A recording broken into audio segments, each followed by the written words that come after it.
Avant de plonger dans cette histoire incroyable, pensez à vous abonner à la chaîne et à activer la cloche. Ici, chaque récit a quelque chose à dire, et vous ne voudrez pas en manquer un seul. Dans les vastes couloirs de l'immeuble de bureaux étincelants de Manhattan, le cliquetis des talons résonnait contre le marbre poli. Martin Harper, un jeune cadre ambitieux au costume impeccable, traversait le hall avec l'air d'un homme qui se sait au sommet de sa hiérarchie. Il aperçut alors Clara, la femme de ménage, une silhouette discrète qui balayait méthodiquement le sol. « Sérieusement, ricana-t-il en s'arrêtant, c'est ça ton boulot ? À peine digne d'un étudiant en stage. » Ses collègues rirent derrière lui, partageant cette moquerie facile. Clara leva les yeux, un sourire poli mais distant aux lèvres, et continua son travail sans répondre. Mais dans ses yeux brillait une lueur calme et déterminée, comme si elle savait quelque chose que lui ignorait. Le lendemain, le destin frappa avec une ironie cruelle. Une alerte retentit dans le département financier, une énorme erreur menaçait de faire perdre des millions à l'entreprise. Martin, paniqué, se précipita dans la salle de réunion. À sa grande surprise, Clara se tenait déjà là, impeccablement habillée et autoritaire, donnant des instructions précises à l'équipe, gérant la crise avec une efficacité que personne n'aurait pu imaginer d'une simple femme de ménage. « Clara, c'est toi qui as fait ça », balbutia Martin, la bouche sèche. Elle lui adressa un sourire énigmatique. « Vous ne m'aviez jamais vraiment regardé, n'est-ce pas ?» À cet instant, Martin comprit qu'il avait jugé trop vite. La femme de ménage, qu'il croyait insignifiante, détenait un secret qui pouvait renverser sa perception du monde. Et pour Clara, le plus intéressant n'était pas ce qu'il savait, mais ce qu'il allait apprendre. Martin n'arrivait pas à croire ce qu'il venait de voir. La femme de ménage qu'il avait humiliée la veille avait non seulement pris le contrôle de la situation, mais elle semblait être née pour diriger. Ses collègues, bouche bée, la suivaient docilement, tandis que Martin se tenait à l'écart, le visage rouge de honte et de confusion. Clara avait toujours gardé le silence sur sa vie privée. Peu de personnes savaient qu'avant de devenir femme de ménage dans cet immeuble, elle avait été cadre dans une grande entreprise financière à Wall Street, spécialisée dans la gestion de crise et la restructuration d'entreprises en faillite. Son expérience était vaste et redoutable. « Martin, dit-elle calmement, en posant ses mains sur la table de conférence, vous avez jugé trop vite hier. Ce n'est pas parce qu'une personne a un uniforme ou un rôle modeste qu'elle n'a pas de valeur. » Martin sentit un mélange de gêne et d'admiration. Il voulait s'excuser, mais les mots lui restaient coincés dans la gorge. Ses collègues le regardaient avec étonnement, la dynamique avait changé, et Clara tenait désormais toutes les cartes. Plus tard dans la journée, alors que le calme revenait, Clara s'assit en face de Martin. « Vous pensez me connaître, mais vous ignorez tout de mon passé. » Elle sortit un dossier fin et le posa devant lui. Les documents montraient des stratégies financières complexes, des résultats impressionnants, et un réseau de contacts puissants qu'elle avait accumulé au fil des ans. Martin, abasourdi, réalisa qu'il venait de rencontrer quelqu'un dont l'intelligence et l'influence surpassaient de loin les siennes. Cette révélation changea tout. Martin comprit que sous l'apparence d'une femme de ménage discrète se cachait une force capable de bouleverser sa vie et son entreprise.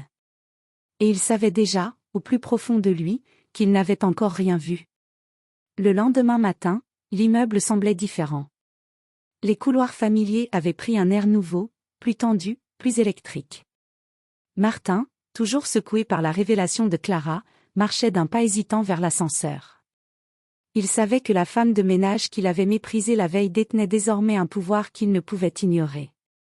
Clara, fidèle à son habitude, balayait encore le hall, mais ses gestes étaient précis, sûrs, presque majestueux. Quand elle leva les yeux, son regard croisa celui de Martin. Il sentit un frisson parcourir son échine. Il savait qu'elle n'avait rien oublié. Plus tard dans la matinée, une réunion exceptionnelle fut convoquée. Cette fois, Clara n'était pas seulement présente, elle dirigeait.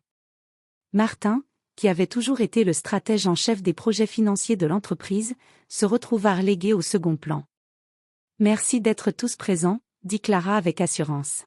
« Nous allons réorganiser notre département et corriger les erreurs critiques. Martin, je compte sur vous pour suivre mes directives. » Martin tenta de protester, mais elle l'interrompit, « Votre ego vous a fait sous-estimer certaines personnes. » Maintenant, nous travaillons ensemble, ou nous échouons tous. Cette fois, il ne pouvait plus ignorer l'évidence. Clara n'était pas seulement compétente, elle était brillante, charismatique et inébranlable. Chaque décision qu'elle prenait semblait parfaitement calculée, chaque mot prononcé renforçait son autorité. Dans le bureau de Martin, après la réunion, il s'assit, le visage grave. « Comment ai-je pu me tromper à ce point ?» murmura-t-il pour lui-même. Mais au fond, une part de lui admirait Clara. Il comprit qu'il devait choisir, continuer à la sous-estimer et risquer sa propre chute, ou accepter son talent et apprendre d'elle.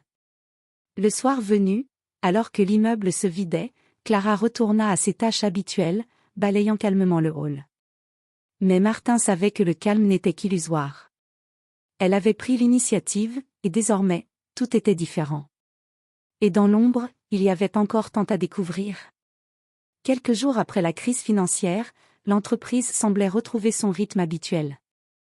Mais Martin savait que rien ne serait plus jamais comme avant. Clara n'était plus simplement la femme de ménage, elle était devenue une figure incontournable, respectée et crainte à la fois. Un soir, alors que Martin restait tard au bureau pour revoir des dossiers, Clara s'approcha silencieusement de son bureau. Il sursauta légèrement. « Vous travaillez tard, encore en train de réfléchir à vos erreurs ?» demanda-t-elle avec un sourire mi-figue, mi-raisin. Martin hésita avant de répondre. « Je ne comprends toujours pas comment vous avez pu garder tout ça caché. » Clara s'assit face à lui, calme et imposante. « Vous pensez que je suis simplement brillante en finance ?» dit-elle en sortant un petit portefeuille en cuir. Elle en retira une photo ancienne. Sur la photo, Clara était en costume militaire, entourée d'un groupe d'experts en gestion de crise et sécurité financière. Avant de travailler ici, j'étais analyste pour une unité d'élite chargée de sauver des entreprises et des économies en péril. J'ai travaillé dans le monde entier, sur des dossiers que la plupart des gens n'imaginent même pas. Martin resta bouche bée. Tout ce qu'il pensait savoir sur elle venait de s'effondrer. La femme qu'il avait jugée insignifiante était en réalité une force redoutable, capable de gérer des crises que lui-même n'aurait jamais osé affronter. « Et vous m'avez sous-estimé hier », conclut-elle calmement. « Ce n'est pas seulement une erreur professionnelle, Martin, c'est un jugement humain. » Un mélange de honte et d'admiration envahit Martin. Il comprit que la dynamique de pouvoir avait changé pour toujours. Clara ne se contentait pas de survivre dans cet environnement, elle le contrôlait, et Martin devait décider s'il voulait être son allié ou son adversaire. Alors que Clara se levait pour repartir, elle lui lança « Demain, vous aurez l'opportunité de vous racheter, ou de vous faire écraser par vos propres préjugés. » Martin la regarda disparaître dans l'ombre du couloir. Il savait qu'il n'était pas prêt pour ce qui allait arriver. Mais il était désormais clair qu'il devait apprendre vite, ou perdre tout ce qu'il avait. Le lendemain, l'atmosphère dans l'entreprise était électrisante. Une importante réunion avec les investisseurs était prévue, et chaque détail pouvait faire basculer la confiance des actionnaires. Martin, toujours ébranlé par les révélations sur Clara, sentit son cœur battre plus vite. Il savait que cette réunion serait son test ultime, collaborer avec elle ou subir les conséquences de son arrogance passée. La salle de conférence était bondée. Les investisseurs scrutaient chaque geste, chaque expression. Clara entra calmement, portant un costume impeccable et un dossier sous le bras. Tous se levèrent, impressionnés par sa prestance. Martin sentit une pointe d'envie mêlée de respect, elle commandait la pièce sans effort. « Mesdames et messieurs », commença Clara d'une voix claire et ferme, « nous faisons face à des défis, mais nous avons une solution stratégique qui garantit non seulement la stabilité, mais aussi la croissance. » Elle déroula le plan avec une précision militaire, anticipant toutes les questions et objections.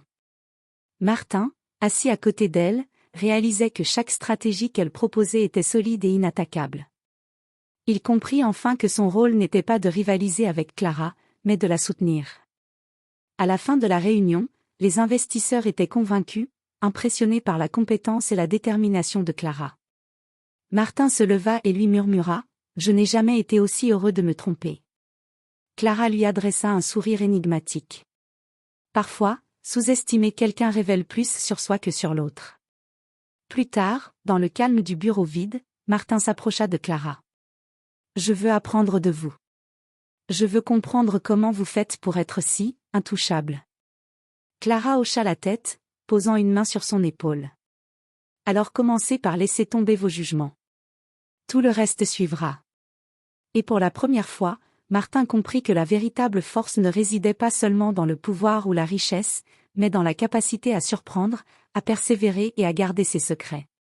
Clara, la femme qu'il avait crue insignifiante, était bien plus qu'une femme de ménage, elle était une leçon vivante de stratégie, d'intelligence et de courage.